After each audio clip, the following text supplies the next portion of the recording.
back with our GMA cover story. Our series Tech Tug of War, Schools versus Smartphones. Not all parents are happy about the growing movement to keep phones out of the classroom.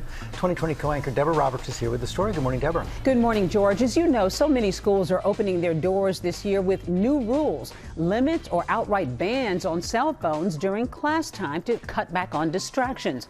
Well, teachers say they're already seeing positive results, but they're also getting pushback, not just from students, but from their parents, too. Many kids are heading back to their classrooms this year with a new rule: leave your cell phone behind. This is really thrilling that states and schools, school districts all over the country, and indeed all over the world, this year are saying enough. For students, it's an adjustment to a new reality. How is this working from what you're understanding? You have to think back, like when you and I were in high school. Imagine you're in ninth grade and they said, you can bring in your television set, you can bring in your TiVo or your VCR, you can bring in your walkie-talkies, a paint by night, whatever you want. Bring it in, have it on your desk while the teacher's talking. How do you think that would have gone? Not very well.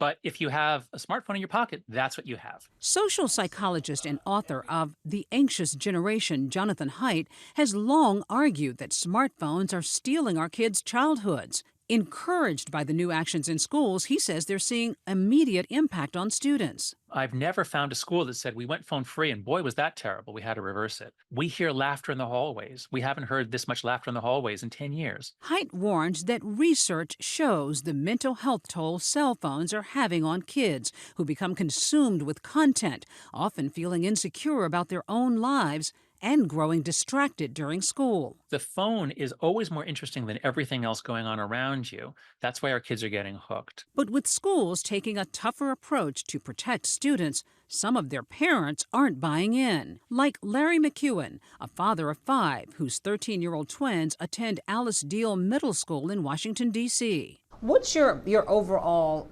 feeling about the ban on phones at your kids' school? They should just let the kids have it and just try to have the parents like myself dictate to other kids, please stay off your phone when you're not supposed to be on your phone.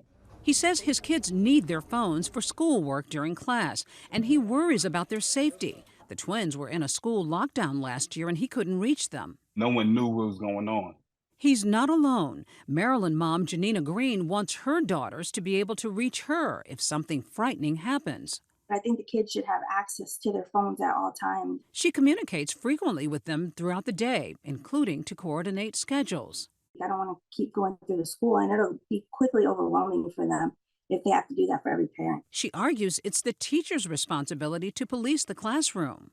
I understand that they don't want them to use it to disrupt class, but to me, kids kind of have to learn self-control, because as an adult, they're going to need self-control.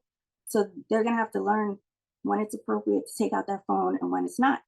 What about the parents who will say, we worry about emergencies?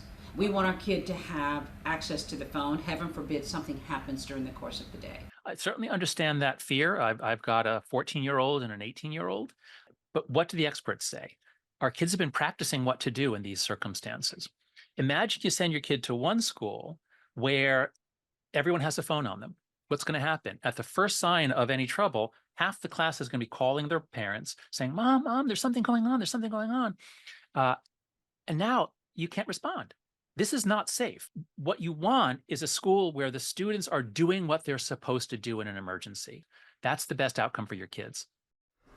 It's understandable that after a tragedy like we saw this week, the parents are jittery about not being able to be in touch with their kids, which is why some schools have different approaches to how they limit phone use. But experts like Haidt caution, that it is difficult for kids to have their phones and not be distracted by all those notifications, which we're going to talk more about in our next report.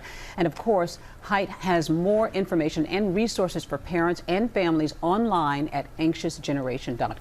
So it's a good conversation after this week. Of course, we get it, but they see results. They see the kids doing better without those phones. Thank you, Deb. Important series, too.